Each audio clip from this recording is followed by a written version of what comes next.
Hello, it's the Great King Bagel here, coming to you with the second half of the Ontario election post-mortem.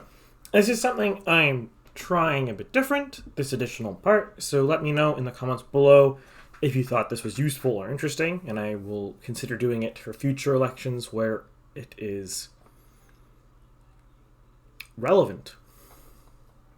So now, there's been a lot of discussion in this election, especially in the post-election discussion, about the future of the left-wing parties, specifically the Liberals and the NDP.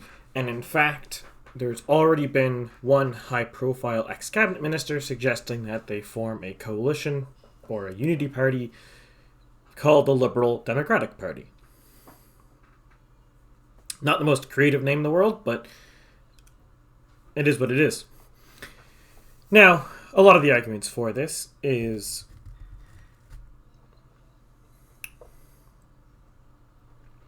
that together, if they combine their vote share, they would do better and presumably win seats. Now, realistically, is this very likely?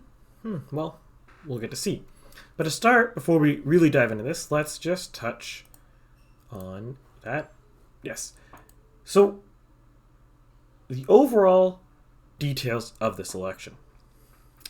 What ridings are safe and what are competitive? So we have Eastern Ontario, 20 seats. 10 of them are safe for the PC party. Now, safe versus competitive, if a party is competitive in a seat, that means, to my metric, they're within 20 percentage points of the winner. And if it's safe, there's nobody within 20 percentage points. Now, why did I pick 20 percentage points? Well, typically, you don't see swings much more than 20. It does occur. I mean, Timmins in this last election was a swing of more than 20 percentage points. But it's not common. When I say swing, I don't mean like margin. I mean like one party gained more than 20 percentage points. Gaining 20 percentage points is relatively common for a party who wins an election or who takes a seat that did not previously have. More than that is a bit uncommon. So we're using 20 as the competitive threshold. So we see here, in almost every single region in the current system, with the NDP and the Liberal Party, the PCs overwhelmingly have most of the safe seats, seats that are not even close to being contested. And in almost every single region, they have either the most, or or second most competitive seats. Which means that they have the greatest potential to win seats. In fact, by this, and I will note, some of these competitive seats are seats that the PCs actually won, or the Liberals actually won, or the NDP actually won, because obviously we did not have an election here that had 47 out of 124 seats declared winning. But overall here, we have 107 seats that the PCs are competitive in. Only 46 seats the NDP are competitive in, and only 51 are the Liberals competitive in. What's interesting, though, is there's very little overlap between the Liberals and the NDP. The Liberals, as we can see here, have 48 seats here. There's slightly different metrics between these two, but there's 48 seats here. Is this right? There might have been a mistake somewhere in this spreadsheet, but ignore that. We're only talking about one or two seats. So there's 48 seats here that the... Yeah, no, this is correct, because one of the Liberal seats is a no contest, so this is correct. There's 48 seats where the Liberals are competitive in. But they're only overlapping with the NDP with 16 seats, pardon me. The NDP are competitive in, again, 46 seats, but they only overlap with the Liberals 16. So in other words, there are, doing math here, 30 and 35 seats respectively that the Liberals and the NDP do not compete with each other at all.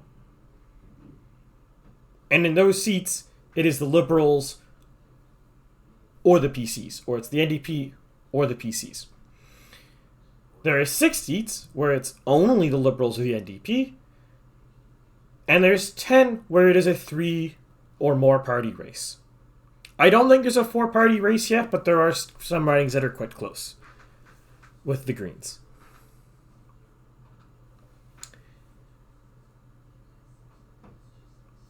So, I mean, this is a bit abstract. What does this all mean? Well, the Liberals and the NDP are objectively not getting quite the same voters. Now, on the first order approximation, when I first looked at this, I thought they were really getting after a lot of the same voters, but they're not quite there yet. They're having a lot more overlap than historically, but they do have distinct voter bases. At least presently. Or else, the overlap number between the two of them would be higher than 16. There'd be more seats where both the NDP and the Liberals are competitive, or more seats where it's the NDP versus the Liberals. Now, mind you, there can only be so many seats where it's NDP versus Liberals, because there's only 8 Liberal seats, but you get my point. This is quite surprising. There's a big difference in the brands. So now, let's discuss some of the things that people have talked about. So let's go to some of these hypothetical results. So we have here the real result. PCs at 83, NDP at 31, Liberals at 8, Greens at 1, other at 1, vote shares. That's what happened. So now, a lot of people, such as this Liberal minister, are proposing an OLP-NDP merger. And if we assume, naively, that this merger changes nothing in vote share, except it absorbs the OLP into the NDP, which is more or less what that would end up being, or looking like, to the voter, you get this election. So the Greens and the others aren't changed, but now the Liberal Democratic Party, which I'm going to call it, is now leading by 20 seats with a small but comfortable majority. Actually, no, that's a decent majority, because I did 63s for majority, so a decent majority. And they have about just shy of 40% of the popular vote. However, the problem with this idea is, again, we go back here. The OLP and the NDP are primarily competing with the PCs and not each other. That means that they have 2 distinct voter types.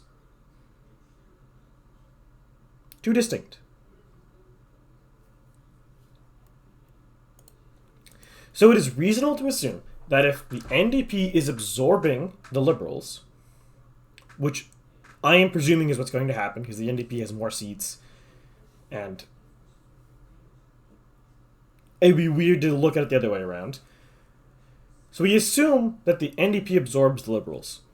So the NDP, or the Liberal Democratic platform, is not substantially different than the NDP platform. So we're not going to see many NDP members defect. But we will see, presumably, some Liberal members not join or not continue voting for this new party.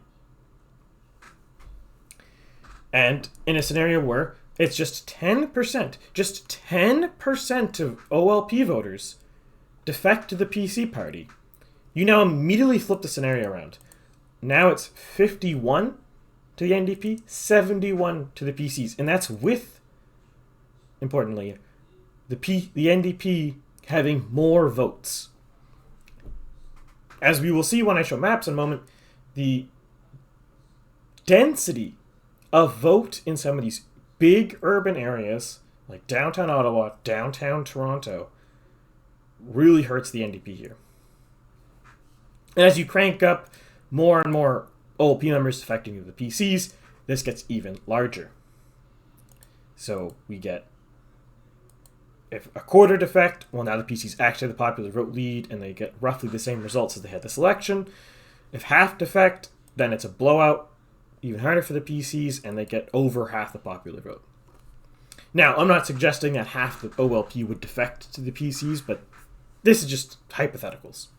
So now, the other thing to consider, though, is if the NDP and the OLP start merging, you would have to assume that some of these smaller parties, like the Ontario Party, the New Blue Party, the other parties, because most of the other parties are on the right side of the political spectrum in Canada. That's typically how that works, because there are 3 large left-wing parties. So most of left-wing voters can find a home in one of them, where there's really typically only 1 or 2 big right-wing parties. So splinter factions don't really have a nice room to go to, so they make a bunch of tiny little parties that don't do anything. Though I will note there are communist parties and such like that, which I don't think would merge at all with the Liberal Democratic Party if it existed. That's why others not being blacked out here. But if we assume that the Greens eventually join the Liberal Democratic Party, and the Ontario Party and the New Blues and most of the other parties join back to the PC Party, if the New Democratic or Liberal Democratic Party is so dominant as it is in this naive scenario, well then it starts getting a bit closer, though the Liberal Democratic Party is still winning. Vote share, they have well over 50%.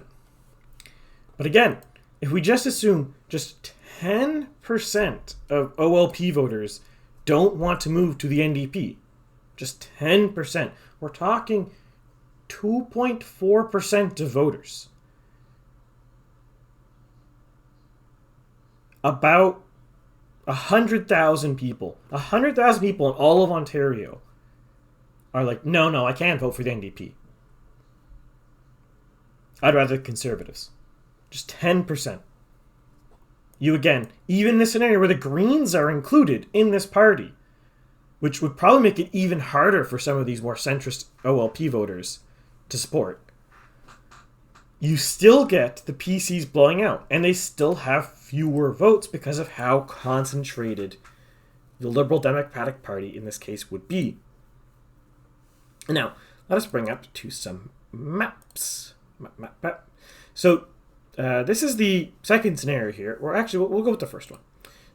So, this is the projected scenario if the Liberals and the NDP merge and 10% defect to the PCs. This is what we see. Almost all of rural Ontario would have stayed with the PCs, with the exception of Haliburton, Kawartha Hills, which is very narrowly to the NDP, or the Liberal Democratic Party, sorry. Very narrowly. Much of Northern Ontario would technically fall under this, though I have a suspicion that a lot of these, it would actually be more competitive in Northern Ontario, but I'm just doing a broad assumption that it is just flat 10% across the board and not specifically by regions. Realistically, I think Ottawa and downtown Toronto would actually be less than 10% of the OLP defecting. In places like Northern Ontario and Haliburton, Kawartha Hills would be more than 10% defecting. But I'm not going into that level detail because there's no data to project it, so this is just a first order approximation. A couple places in the GTA suddenly become competitive. Kitchener-Waterloo starts getting bigger, but the big thing here you can notice, other than Northern Ontario, which has its own reasons, and the rest of Southern Ontario, the Liberal Democratic Party is almost completely shut out of everything that isn't one of these post-industrial cities like Hamilton, Niagara, London, university towns like Waterloo, or big cities like Ottawa and Toronto. There's only a few other ridings that go their way. Actually, I believe Kingston is a university town as well. Though you could correct me if I'm wrong, Ontarians. So again, we see the vote concentration. That's the big one to notice here. Look at all the PCs here. Not a single riding is won by the PCs by plus 70%. And that's not without trying. Places like Timmins, Kenora, Rainy River, Renfrew, whatever, they're in the high 60s. Nothing close to 70s. Some of these downtown Toronto ridings, 80%. I believe Toronto Danforth is the highest. It's about 76%. I could double check that, but this is off memory. So, there's many of these. There's 6. 6 ridings, they're blowing up past 70 percentage points.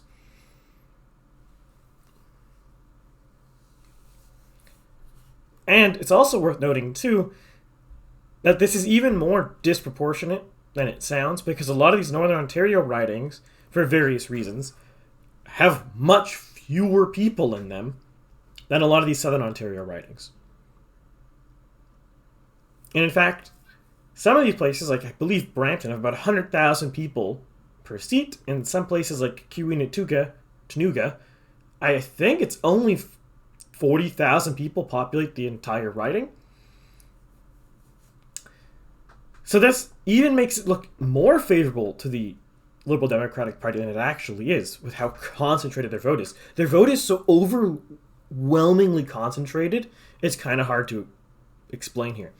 Now that does mean there's a lot of ridings like Burlington, Oakville, Mississauga, that they can turn over relatively easily in a good campaign, but it does mean that they need to very outperform in this merge kind of scenario. So now if we go to full-on merge, everything's merged. There's only 2 parties left plus the communists and other single-issue nonsense parties that don't really mean anything. Then we get to this scenario. And the important thing with this scenario is it's the last scenario, but even more extreme. Now we're talking, what is this? 6, 8, 10.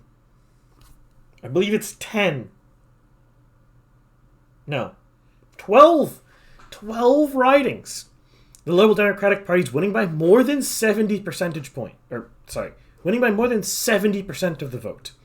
A lot of these ridings in downtown Toronto, 80%. 80% of the votes. Then you look at a lot of rural Ontario. There's a bunch that are in the 60% now. Okay. Many are in the 50%. But other than Renfrew, I can't think of the name of that riding ever, they have none above 70. Their vote is much more evenly distributed. And the big problem with this potential scenario for the Liberal Democratic Party is there is a singular... Oh, wait, this is wrong. Sorry, this should be the same color as this. This should be 50%. Sorry. There is very few seats that they can target. It's mostly Mississauga here, a little bit of Brampton, and a little bit of the outskirts of Toronto, and a little bit of Oakville. Like, there's technically enough to flip, but in this scenario, this would actually be really bad for Ontario as a whole if this happens, barring major changes to the political lineup. Because the election, a lot of these places are so safe that the election would really boil down to like the outskirts, the suburbs of Toronto. Even more so than it is now. Like a lot of people in Ontario and Canada as a whole complain that the GTA has too much influence. But in this particular scenario, almost the entire election is determined by here, because you're right. You might be like, you might think, oh, Mississauga's around 50%, but over here in Simcoe East, West, Simcoe West, Simcoe Gray, whatever, it's also 50%. Well, that's the problem with coloring here. Maybe I should have brought out more colors. Whatever. I tried to keep this map and this one use the same color palette, so maybe I should have added more. But regardless, these ones over here are closer to 59, and these are closer to 52. It's also worth this does apply to the Liberal Democratic Party too, with places like Burlington and Haliburton, Kawartha, and Carleton. Excuse me. There are ridings too that they could quite easily lose, so it's not like there is some back and forth. But the scope of where the election is, barring big campaign changes, has been narrowed. Effectively, London's out of play. Kitchener is out of play. Hamilton is out of play. Downtown Toronto is out of play. Rural Ontario, in general, is out of play. Other than a few ridings like Haliburton, Kawartha Hills, this guy here, I can't think of the name of it. Innsville? We'll go with that. Some places in Northern Ontario are in play. And Canada Carleton and Glengarry Prescott. That's like, it's probably maybe 20 ridings are in play. And this would likely see, barring the Liberal Democratic Party and the PC Party changing their platforms meaningfully, this would likely see the PCs almost always win, even with a smaller share of the vote. Because of the concentration of the Liberal Democratic vote. And it's even worse than that, because if a relatively small change in Northern Ontario occurs, just 100,000 people in Northern Ontario switched votes, most of this could flip PCs. It would have a negligible effect on the overall vote share, maybe like 1%. And then suddenly you're not looking at 69 to 55 as what is likely to be the natural resting point. You're probably looking at easily like I'm trying to do math off the top of my head here, like 76 to 48.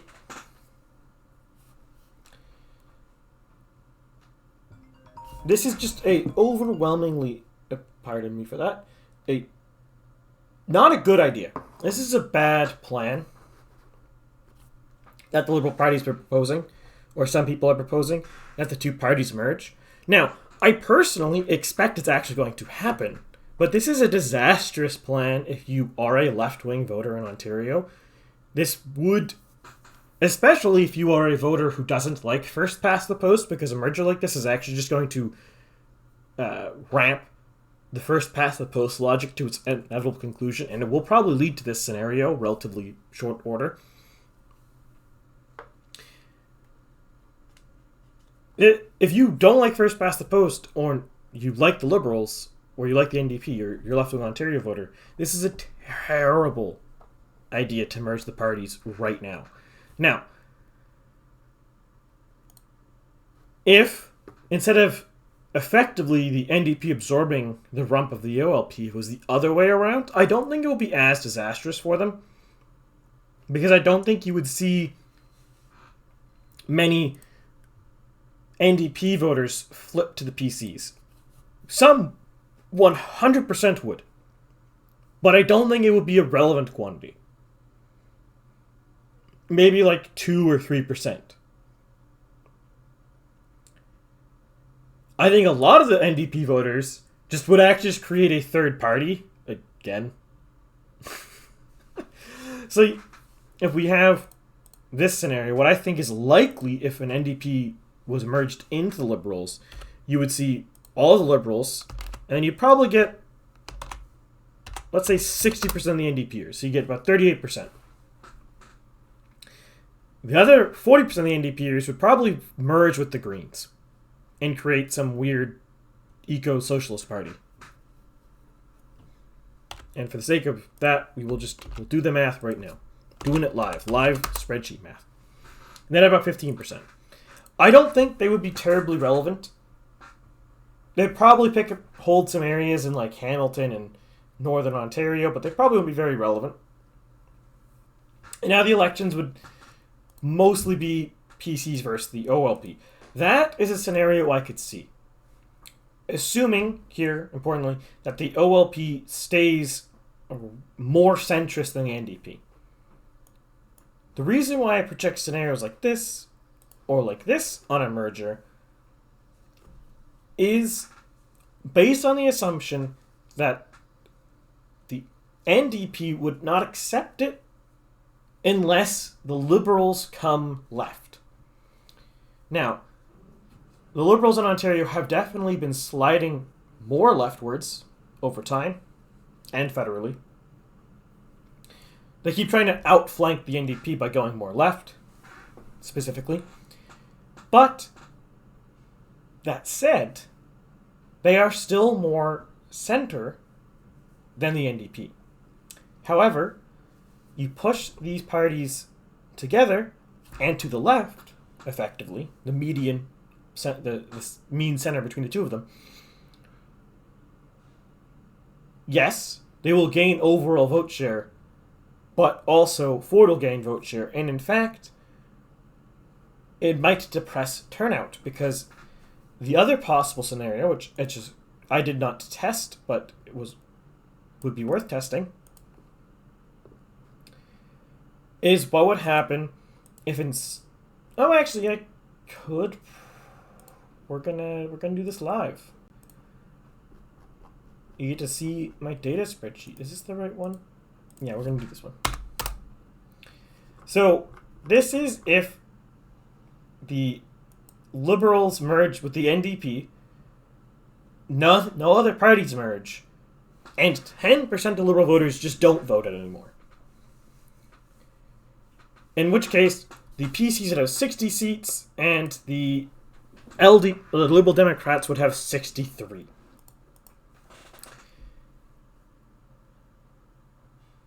It would probably be 59 for the PCs, because I'm not considering this one. The other. So, again, extremely narrow margins. And that's, again, assuming 0 of these voters are defecting to the PCs or just dropping out of the electorate. Overall, it could conceivably work to win an election, but I think more likely, unless it was sprung on voters in a surprise move overnight, like the day before the election, which I don't think is even legal, voters would have time to calibrate themselves and change their voting intuitions and their voting preferences accordingly. And in the long term, I think you would end up getting a situation probably close to D or H here. Overall, not a good plan. Now, what does this mean? Overall, because this is not a good result for the OLP and the NDP. Well,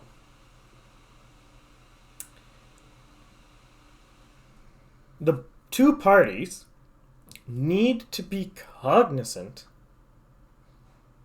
of who to compete for. The biggest mistake they made in this election is they both really fought extremely hard for the urban, university-educated, identity politics obsessed demographic. They fought very hard, tooth and nail, for those voters. That's why their vote share for both parties is highest in Toronto and Ottawa, specifically.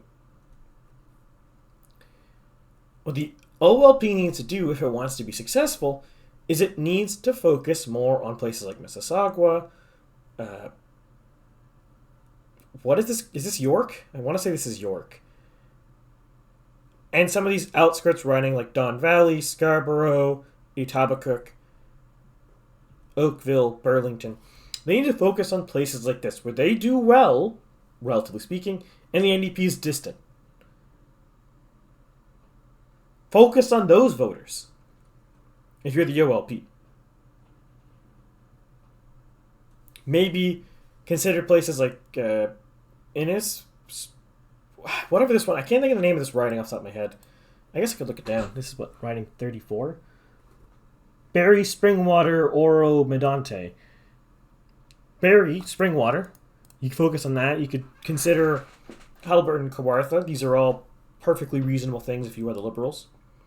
The NDP, on the other hand, I don't know a path to victory for them. I can't conceive of a path to victory for the NDP without destroying the Liberals. The Liberals are as much in their way as the PCs to winning. Because let's say somehow the NDP clean up the North, which I don't think is likely, but let's say they pick up this part of Thunder Bay and they pick up Sault Ste. Marie. They pick up the other half of Windsor again, the seat in Niagara, and they crush the Liberals in Toronto and pick up York Southwester, Etobicoke Lakeshore, and this other part of Scarborough. I can't think of any of it. All in, that's 4, 5, 6, 8 ridings?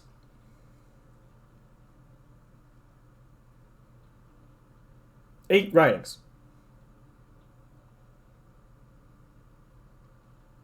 And I just pushed them at 39. Then if we really want to get bloodthirsty and they just delete the Liberals altogether, well, then you basically just get the same scenario as you had that I already outlined. The NDP really has no path to victory while the Liberals exist, unless the party completely changes its core targeting. Under its current platform and the current voters it targets, it's pretty much unable to win. The Liberals have a path where they can gain a lot of seats, because a lot of places like most of Brampton, Mississauga, York, they are distant second, but they are doing decent. We're talking high 20s, low 30s. So they decisively lost in these ridings, but they are doing good enough that with a better campaign and maybe 8 to 9 percentage point increase in popular vote, they could pick up some of these ridings, and they could go from 8 to maybe 30 or 40, maybe even 50 seats, not too inconceivably, before you even discuss picking up any seats from the NDP. On the other hand, the NDP, again, barring platform changes, I just do not see them picking up more than maybe 9 seats before you start discussing gutting the Liberals. Even harder.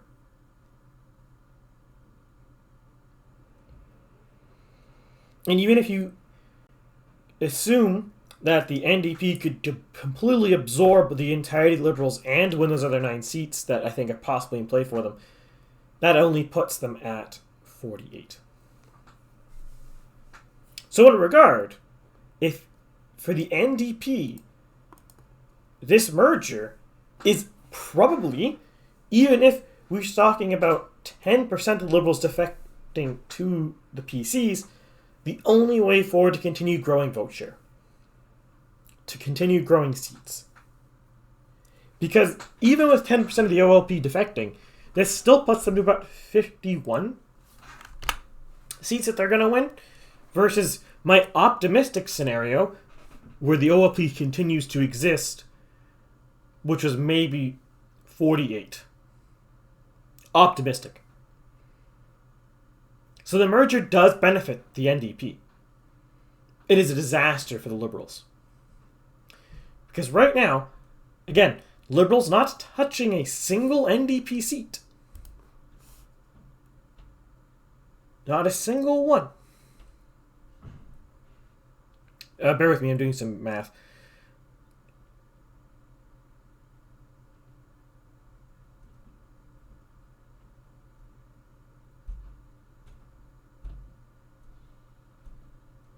The Liberals could easily get to 42,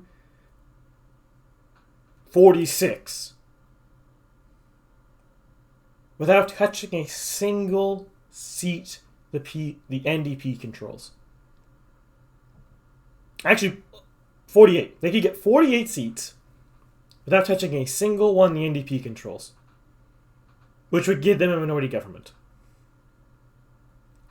Even with two bruising elections coming in third place, the OLP, since it's just a bit more centrist, actually has a path to victory that doesn't involve low voter turnouts in rural areas or suburban areas. Oh, I'm going to caveat that. Low voter turnouts for right-wing parties in suburban areas.